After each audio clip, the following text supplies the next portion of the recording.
I've been nicked.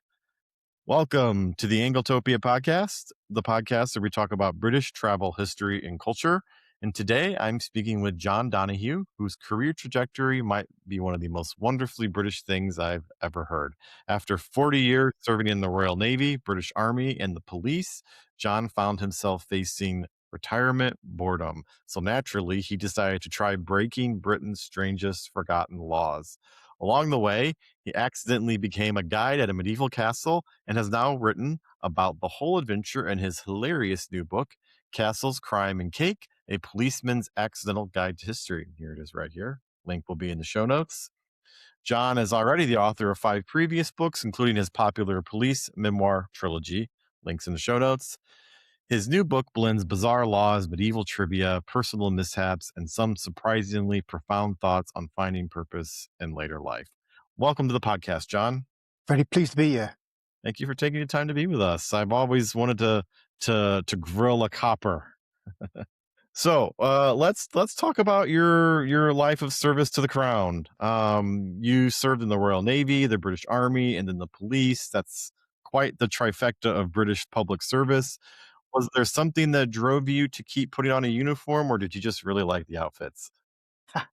Well, when I left school, there was basically 2 options. I could either go to university, like my brothers had, and like all my peers were doing, or I could do something more exciting. And for me, it was a choice between more schoolwork or a life of adventure. So I chose the latter. I joined the Navy originally, the Royal Navy. Joined the Navy, see the world, they said. It's 70% water. But so I felt a little bit conned, but I had a great time there. In fact, the first place that we visited on the warship was New Orleans. We came over for Mardi Gras, which was for an 18-year-old boy was quite an eye opener. I was wondering what all the beads were for, and then I suddenly discovered. But certainly, and I went to Pensacola as well after that, and everybody in America was so friendly towards us. They have something called a grippo. I don't know if you've heard of a grippo. If a foreign ship comes in, certainly when I was in the military, you had it. You'd have locals coming up to the gangplank saying, "Oh, can we have 2 sailors to take to a party, or a group of sailors to take for a picnic, or a sailor to come round for Sunday dinner?" So everybody was so friendly over there. It was amazing. Well, I hope we hosted you well in your adventures in It America. did indeed. I'm sure some things you can't even talk about. So your police memoirs are full of incredible stories, from arresting a bride at her wedding, chasing a naked lubed up dog thief, or a woman complaining that bees were stealing her pollen. Did you know from the start that you had books worth of material, or did it creep up on you? No, not at all. I mean, I wrote a book after I left the military about the adventures I had there. And when I left the military, I got a dog, a black Labrador, and I had a young daughter. I was a single dad with a young daughter. And we lived the other side of the country from where my family lived. So I thought, well, I've got to do something to try and get them to want to come and visit me. So what we did, we went around the funny named places in the Northeast and made a calendar. You got places like Wet Wang, No Place, Pity Me, Wyrepiddle, and they've all these names have got what historical backgrounds as to why they're called it. So I made a calendar originally, put the book out, was quite successful. And for some time I was regarded as a bit of a writing guru. People would come to me, give me their manuscripts, and that's what they thought of it. But that all came to an abrupt halt one day when somebody came along with a manuscript, asked me to look through it. I read it, and then said, I like the story, but the main character comes over as a bit of an a-hole. And that's when he told me it was his autobiography. So that put an end to that. But so when I joined the police, I thought all my tales had been told. But then one of the first jobs I went to was to take a statement from an elderly lady in her house. So I was sitting there on the settee with a cup of tea, drinking it away, and she was sitting on the other side of the room with her cup of tea. And midway through me taking the statement, the door nudged open and a German shepherd dog proceeded to potter into the room. He looked around and then proceeded to squat down and lay an enormous turd in the middle of the room. So I looked over at the lady, quite surprised, but she was just there with a cup of tea as if nothing had happened. So I thought, well, it's not my house, not my dog, not to me to tell the beast off. So I didn't say anything. But then about half an hour later, when I was due to leave, I thought, I've got to find out what happened there. So as I was leaving, I turned to her and said, look, when I was taking the statement and your dog came in and did a poo in the middle of the room, why didn't you say anything? And she said, my dog? I thought it was your dog. And that's when I thought, what other job would you have where a dog comes into the room and just does a poo and nobody says a word? So I thought that I've got to start writing these stories down.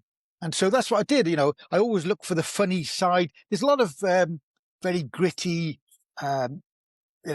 police books out there, but I thought I'd make mine different. I would look at the funny side of things, the interesting and bizarre jobs we go to.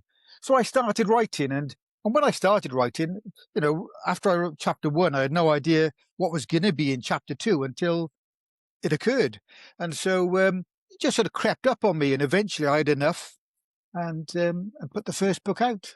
Nice. So you received a chief constable's commendation for bravery. Without giving too much away, what can you tell us about that? It was Christmas Eve back in 2012. Early hours of the morning, we were sitting around just having a cup of tea when a call came in about a domestic on the other side of town. So I jumped in the Panda car, was heading out to it, and as I was en route, I just turned the corner and saw a house there on fire. So called the fire brigade, ran over. It was going to be too long before they got there, so I just kicked the door in, went up, got the family out, 2 adults and 3 children. And then after I got them out, they said, well, our cat and dog are still in there. So I went back in, got the cat and dog out as well, and brought them out. And just in the nick of time. I mean, I know I got a bravery award for it, but I think it's something that anyone would do if they were there. You've got to look after people, especially the cat and dog. That's just a bonus for the award, right? Yeah. So I felt quite proud of that. So got that on the wall there. I think if I can see it, just up there. Oh, okay. Yeah, if you're watching on YouTube, you can see it on his wall. Very nice. So, police humor is famously dark. How did you learn to balance that with writing for a general audience who may not quite get the inside jokes, especially audiences like the Women's Institute? Well, the short answer is that I didn't. I write for myself as opposed to writing for what I think an audience would want. So I write what I think is funny and interesting. And if people think it's funny and interesting as well, great. Sometimes I hit the mark. Sometimes I overstep the mark. And that's the problem, really. I remember when I talked to the Women's Institute, and for those of you who don't know what the Women's Institute is, it's a group of sort of women in later life who like to do crafting, make jam, and it's very respectable women in the community. I do a talk for them about the 10 life lessons that I learned from the police, and I was explaining about the station where I used to work up north, and I was saying that it was quite rough. They've got the dubious distinction of having more takeaways per head of population than anywhere else in Britain. And I said it's also twinned with Las Vegas, in that, as far as I know, Shildon and Las Vegas are the only 2 places in the world where you can pay for sex with chips. And some of the audience were laughing like drains, and some of them stayed quite stony-faced. So, yeah, in answer to your question, I'm not very good at sort of appreciating what my audience should or shouldn't listen to. I just do my stuff, and if they like it, great. If not, well, so be it. So we're going to talk about the nitty gritty of how British policing is different from American policing, because this fascinates me. And British crime dramas are the most popular thing that Anglophiles stream on our services. So I'm interested to have some myths dispelled. So how is being a police officer in the UK different than a police officer in the US? I think our core role is the same. We're there to stop that 1% in society disrupting it for the rest of the 99%. But the only trouble is, the better job that we do at looking after that 99%, the less the 99% think they actually need us. But I think in essence, it's the same core role. There's a lot of difference between what you see on British TV dramas, though, and actual policing. From watching the TV dramas and reading crime novels, you'd think that all crime was solved by a chief inspector with his sergeant sidekick, and then the PCs did nothing. So it's very different from that. But yeah, I think essentially American policing or policing all over the world is got the same aim. It's just how we go about it sometimes is different. So, for our American listeners who grew up watching cop shows, the most obvious difference is that police officers don't routinely carry guns. What is it like to police without firearms? And do you ever wish you had one?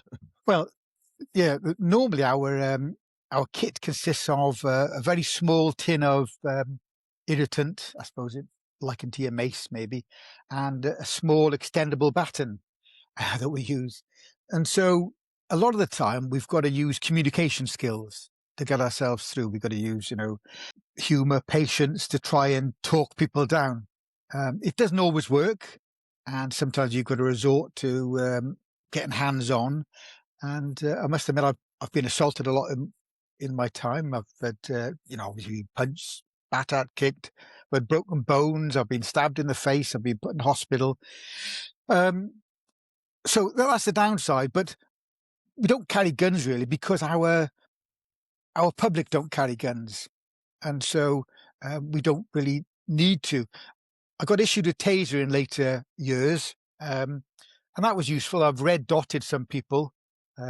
If your readers know what that means, the taser's got a little laser on the end, so the person who's being red dotted can see that the taser is aimed at them. So I've used it as a threat, but I've not actually shot anybody. But really, we don't need to carry guns because of the gun laws in the UK. The majority of our suspects don't carry guns, and I'm in awe of the American police. Because they just don't know when they go to a job. Is there going to be a gun there? Is somebody carrying? So it must be a very stressful occupation for them. So hats off to my American colleagues. So, can you explain the rank structure in British policing? You were a PC, a police constable. What's the equivalent in American terms? I suppose that it's the response officer, the frontline officer, the patrol officer, the state trooper, all rolled into one. We're the ones who respond to the emergency calls, who patrol the streets, looking for any trouble. Personally, I think that's where the fun is in the job. I was asked if I wanted to get promotion and all that, but to me, you never know what's going to happen when you go to a job. It can be good, it can be bad, but it's that excitement, and that's where I get my stories from as well. So if I was sitting behind a desk, just doing that, well, nobody's going to be interested in reading about that. So, I love doing it. So, basically a PC is a patrol officer stroke state trooper, I suppose. Interesting. So in America, we have thousands of different police departments from city, county, state, federal. How does the structure work in the UK? There's just one police force, right? Yeah, well, there's one police force. We're split into 43 different areas that might cover a county or a number of counties. And within that police force area, we deal with everything. So there's no difference in the state troopers jurisdiction versus sheriff jurisdiction versus the city police jurisdiction. Everything within that county is dealt by that one force. So I was in Durham Constabulary for many years. That covered the County Durham. Lastly, I was in Dyfed-Powys Police in Wales, which covered a number of different counties. It's a massive area. But that's the main difference. It's just for a geographical area, we do everything within that area. Interesting. So, forgive me, this wasn't on the list of questions, but what's the difference between the police in the rural area versus the metropolitan police in London? Are they different forces, or are they? Yeah, the metropolitan police is a different force from Dyfed-Powys, for example, which is a rural force, but the police officers have exactly the same responsibilities, exactly the same things that they can do, exactly the same equipment. And so, for example, I'm in a rural area, but I could be sort of posted to a town, um, and I'd have the same responsibilities then. So it's just, a bit more built up in London, a bit less built up where I am, but we're all the same officers, and it's got the same rank structure throughout. So the 999 call system is the British equivalent to America's 911 system. From your books, it sounds like you've got some absolutely bonkers call. What's the most absurd thing someone rang 999 about? We had one call, um, not long after Christmas, um, a woman reporting that somebody has stolen her snowman. And she said it's very strange because there's no footprints around. So I think it was a nice day that day. So I think that we could quite easily solve that one. Somebody rang up saying they were being followed by a cat. Another person rang up saying complaining McDonald's breakfast ends at 11 o'clock. I mean, I grant you, very disappointing, but little we can do about that. Somebody rang up saying that an 8-year-old won't get in the bath. I'm not sure what they expected the police to do. We had once had a call about somebody ringing up saying their baby wouldn't go to sleep. So I don't know what they wanted us to do there. Arrest the baby for resisting arrest. I don't know. Somebody rang up for a bad haircut. I don't know exactly how bad your haircut's got to be to warrant a 999 call. Somebody else rang up to say that a dog was looking at them funny. So it's just bizarre. I mean, obviously you've got your serious calls, but you got some bizarre calls as well. And yeah, hopefully that lends itself to some of the humor in the books as well. Well, it's nice to know that one thing that has traveled across the pond is the mutual dissatisfaction that McDonald's breakfast ends too early. That's right. Yes. What do you mean at 11? It should be at least noon. Well, There we were- had there one were- person ringing up about they had a lack of hundreds and thousands. I think you call them sprinkles, don't you? A lack Yeah. of hundreds and thousands on their ice cream. And again, it just makes you wonder what goes through people's heads, to think they should ring the police about it. So British police are famous for policing by consent rather than force. Can you explain what that means in practice? Yeah, I suppose it means that, we're part of the community. Um, we don't, we police, we don't police because the government says do this. We police because the community wants itself to be kept safe and kept lawful. And so we don't do it with a heavy hand. We tend to police with more patience and humour, and try and solve issues that way, as opposed to coming down with force first. Talk first, and then force if needs be, not the other way around. What's the British public's general attitude towards the police? Is there the same kind of tension that exists in parts of America where it feels like the police are the opposition? I think generally people are very supportive of the police. Obviously, you've got some factors, the people you arrest are not your biggest fans, but generally people see the police as trustworthy. We want them to respect us, but to do that, we've got to earn their respect as well. And we find that, generally people think the police are good. They like to grumble about us. They set us high standards, and if we don't match those standards, they're quite willing to complain. But generally, people look at us as the people that they turn to if they've got an issue, the people who sort out the idiots where they don't want to do it, or the people they come to if their dog gets lost. It's people are quite trusting of the police over here. So your books mention things like response officers and the custody suite. Can you translate some of these British police jargon terms for our American listeners because they love British terms in their Yeah, basically, a response officer is the officer who responds to the emergency calls, the one who's out patrolling. So that's a response officer. And then the custody suite, you'd probably call it the holding cells, where people get taken initially before they go on to see the good of court or the magistrates. So they're the main things there. So the subtitle of your book is A Policeman's Accidental Guide to History. How does somebody accidentally become a castle guide? Well, quite easily in my position. What happened when I left the police and retired? I started, feeling I needed to find a purpose in life, and I tried one thing that I think we'll come on to later. But when that failed dramatically, I was at a bit of a loss. I thought, well, I enjoyed it when I went to visit a castle before, so I'll go back to the castle, see if I can get a job maybe in the pencil and rubber shop, the gift shop, as you might call it, or the cafe. I thought it'd just be quite nice chatting to people there. So I sent my CV in. I didn't have high hopes. My CV basically consisted of I can navigate a warship, I can shoot the enemy, and I can arrest baddies. So I thought it's not a great CV, and it didn't help when I sent it off to the manager, I accidentally attached, instead of the CV, I attached a copy of a photograph of my dog eating his birthday cake. So I was quite surprised when I did get invited in for a chat. Came in, and manager took me down the cafe, a little chat there, a little preamble.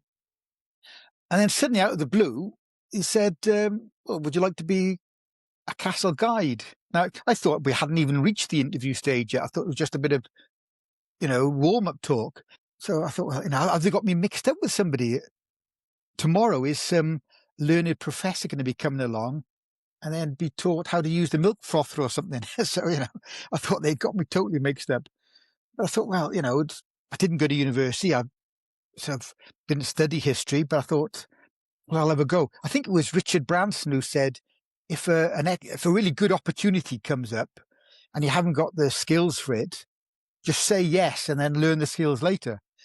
So I said, well, yeah, I'll have a go.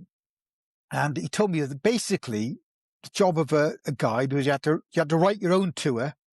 It was to last 60 minutes, and it was to cover the full 1,000-year history of the castle.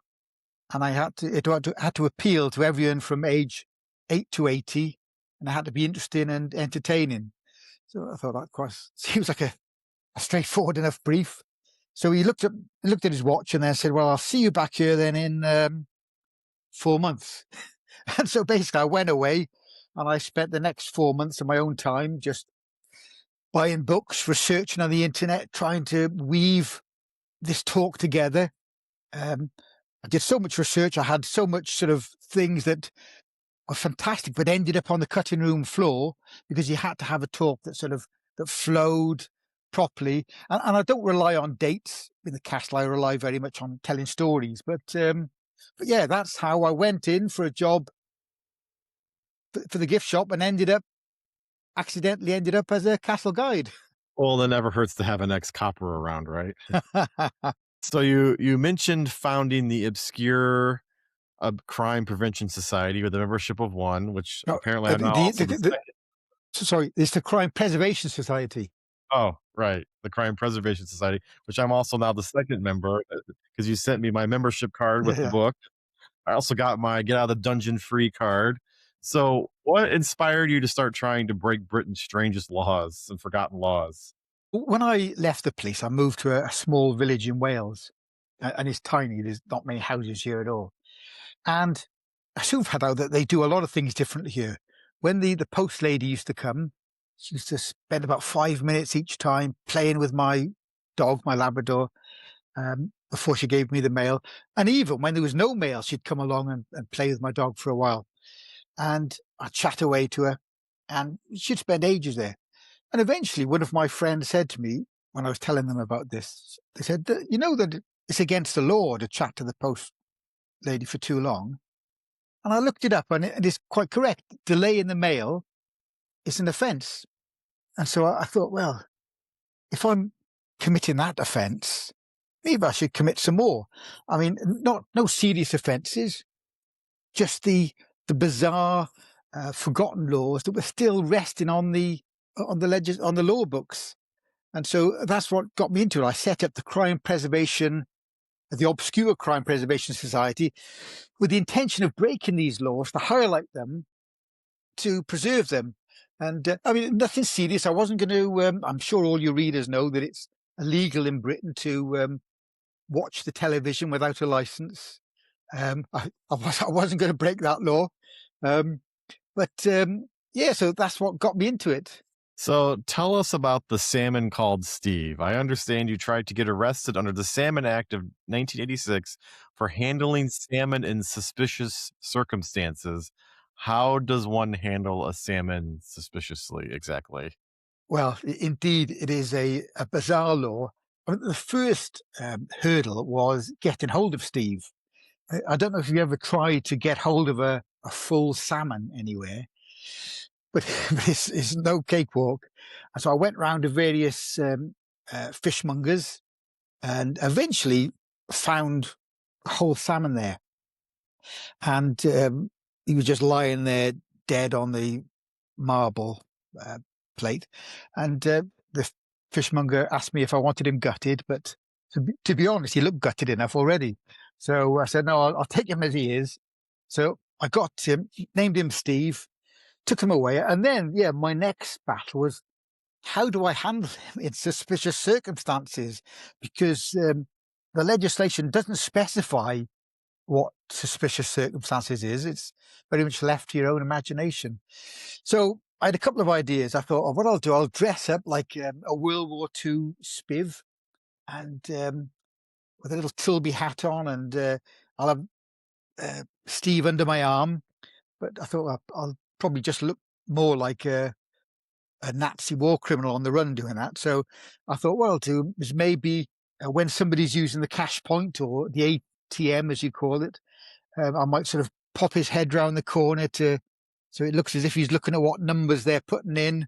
And so I had a various ideas of how I could handle a salmon, Steve in particular, suspiciously. But yeah, that was my plan. But again, as all the best laid plans go, it went disastrously wrong as well.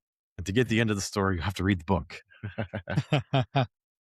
Well, what other bizarre British laws did you discover, and which was your favorite to try and break? Well, there's a few. I needed help for the next one. Women can't eat chocolate on a bus. That's still a law that's on the statute books. You can't wear armour in the House of Commons. It's also rumoured that you're not allowed to die in the House of Commons. But because apparently if you die in the House of Commons, you could be eligible for a state funeral. But people said, no, that's, I agreed it with the House of Commons. And they said, no, it's not true. But again, that's what they would say, isn't it? But you're not allowed to be drunk in a pub. So they can try and get you. They can try and get you as drunk as they can. But when you hit that tipping point, that's illegal. You're not allowed to shake your rug before 8 o'clock in the morning. Shake your rug in the street. No wearing a top hat in the City of London after 8 o'clock at night. And in fact, the first person who ever did wear a top hat caused a riot in London. There was women fainting, women running away, dogs barking, and he got arrested for causing a general nuisance. You're not allowed to feed the pigeons in Trafalgar Square. You're not allowed to fly a kite. That's technically against the law. And dating back, some of the even older crimes are more bizarre. In the old days, you could get sent as a convict to Australia for impersonating an Egyptian, which seems a very bizarre one. And also, if you cracked an egg at the sharp end, you could be eligible for spending 24 hours in the stocks. So, yeah, there's a whole range of laws.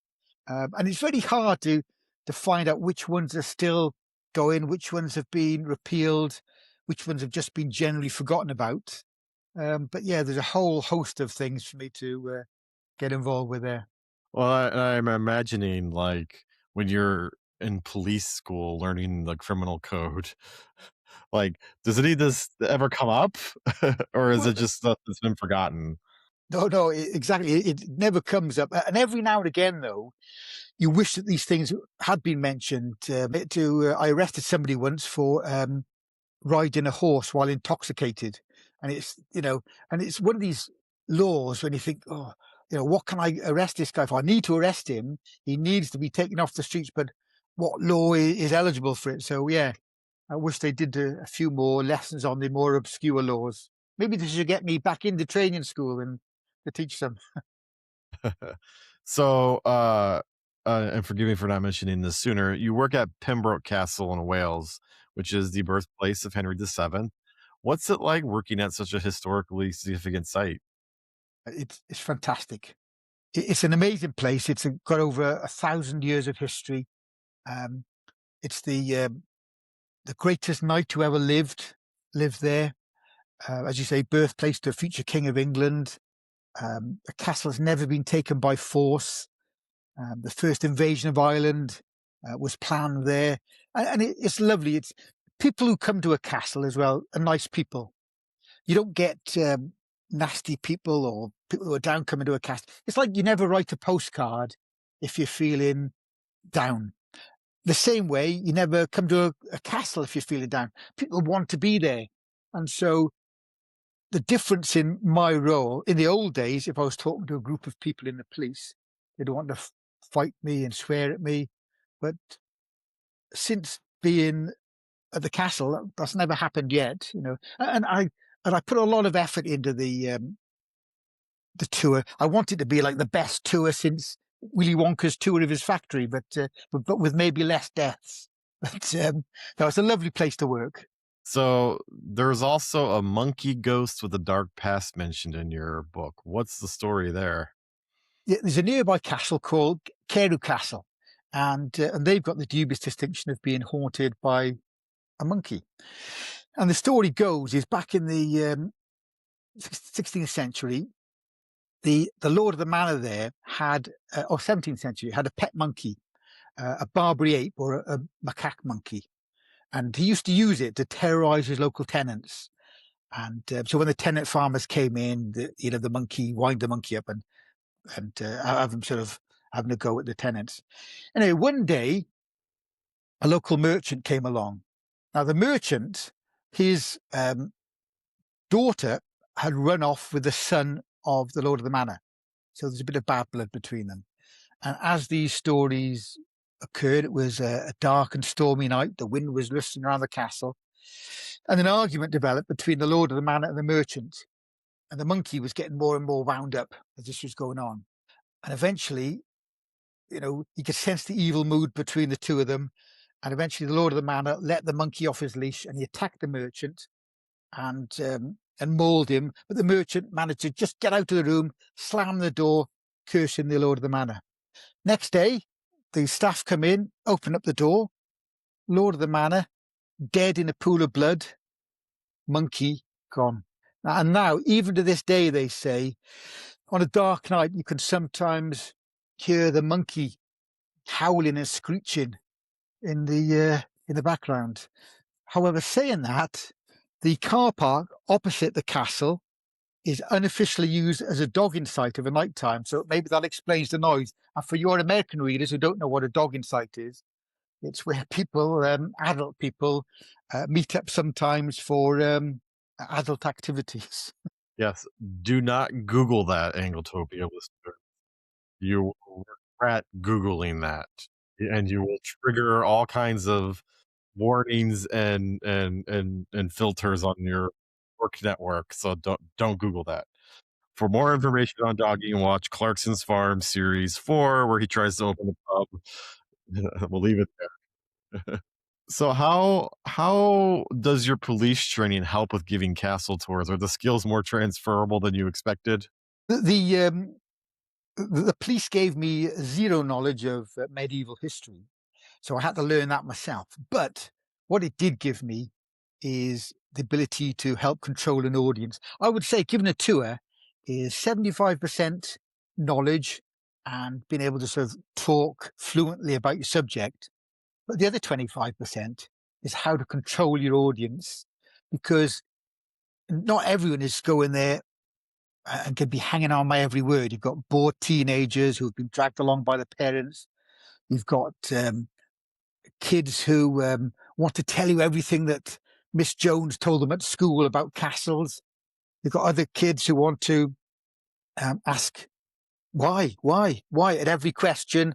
And these might be cute initially. Oh, a little child's asking a question, but the adults in the audience soon get hacked off if all I'm doing is answering this little children. So the skill is sort of managing your audience. And you've also got people who have gone away and they've watched some documentary, or their mate has told them something down the pub, and they regard it as fact then, and they'll come along and they'll challenge your talk. They won't just think, oh, I'll have maybe question that fact later. They'll challenge you in the middle of the talk. And so, yeah, it's the ability to keep everybody on side with humour and patience. And so, yeah, the police has been quite good for that. I've not had to resort to any unarmed combat techniques yet, but I keep that up my sleeve.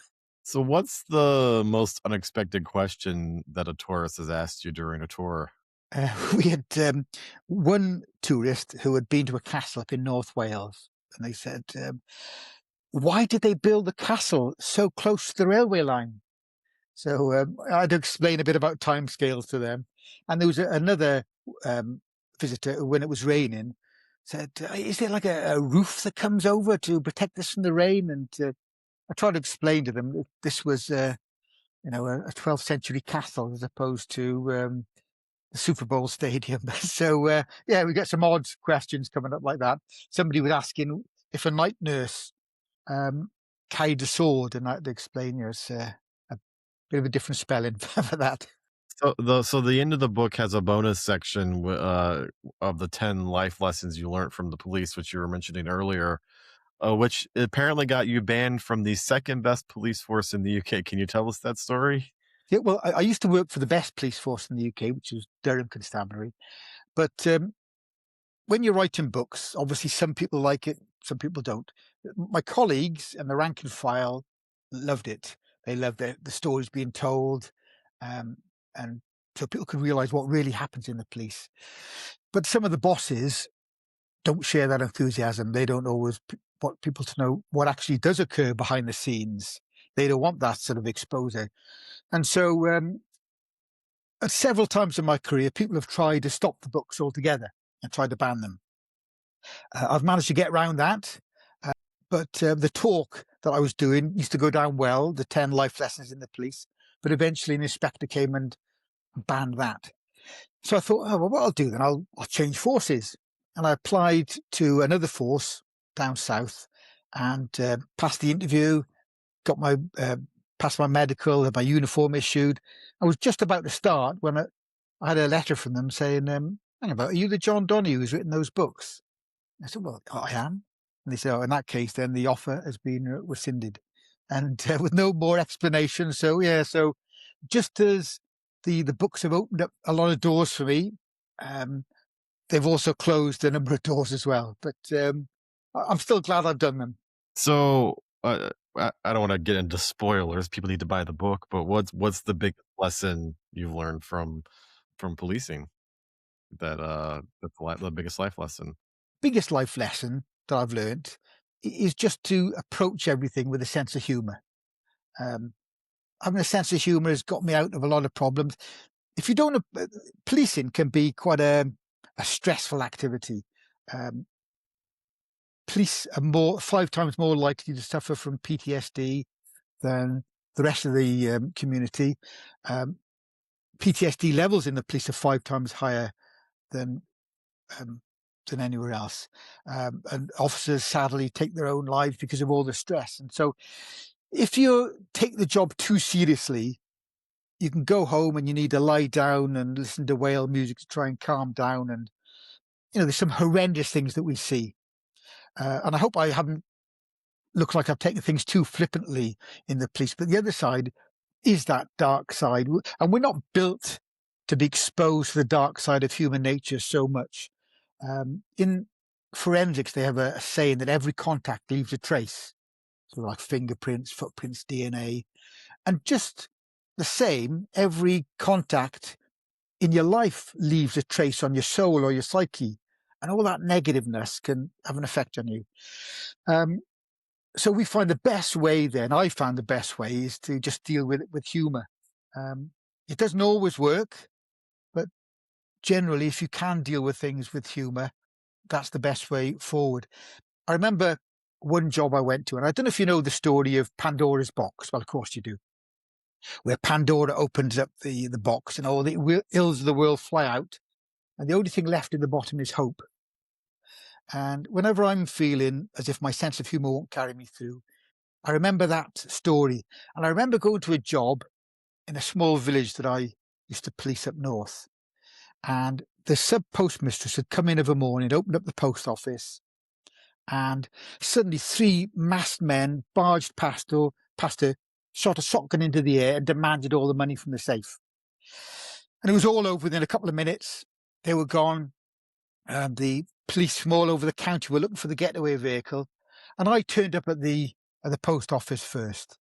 And the poor postmistress was distraught. She'd never seen anything like this in her life before.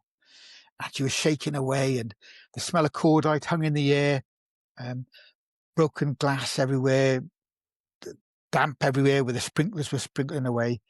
So I made her a cup of tea and started to chat to her. And that's when I could see that even though something horrendous had happened, she hadn't quite lost her faith in human nature. She still thought there was hope. When she said to me, I don't know where they could have parked, though, because it's double yellow lines outside. And for the benefit of American viewers, double yellow lines means that you're not allowed to park on a road. So one wonders if they considered whether to park legally or illegally to commit a crime. I love that. So what are you working on next? Well, nothing at the moment. I've done my writing. I've done all my research on the jesters as well. Maybe I could become a professional jester. That seemed like a good job in medieval times. They had sort of diplomatic immunity. They could do what they wanted and get away with it. Sometimes they went too far. There was one jester, Triboulet, in the 16th century in France. He went too far when he slapped the king on the bum, and the king was very annoyed, allowed the jester an opportunity to apologise, and the jester said, oh, sorry, I thought it was the queen, which got him into even more trouble, and he was condemned to death. And but because of his previous good service, the king said, however, because of your previous good service, I will allow you to choose the method of your death. And the jester said, oh, I would like to die of old age. So I thought that was quite a good thing. So, yeah, so I don't know if I've told you about the other jester. In King Henry II had a jester called Roland the Farter. And his job was every Christmas was to do a jump, a fart and a whistle every Christmas. And he got rewarded for this with 30 acres of land and a good pension. I mean, I could probably do that. I could do the jump at least. The whistle and the fart might come of their own accord. But so maybe I should re-qualify as a jester. But at the moment, no other writing projects at the moment. I'm just seeing what next happens to me, and I'll take it from there. Well, hopefully King Charles has excellent security around his bum. So, well, thank you, John. The book is Castles, Crime, and Cake, a policeman's accidental guide to history. It's available from bookshops everywhere. I will put a link to that in the show notes. And if you enjoy listening to the Anglotopia podcast, please consider liking and subscribing or leaving a comment or joining the Friends of Anglotopia Club so that you can listen to this podcast 2 days early before everybody else. Thank you for listening, and thank you so much, John, for being on the podcast. This was a fascinating discussion. Thanks very much for having me. I've enjoyed it. Pure joy. All right.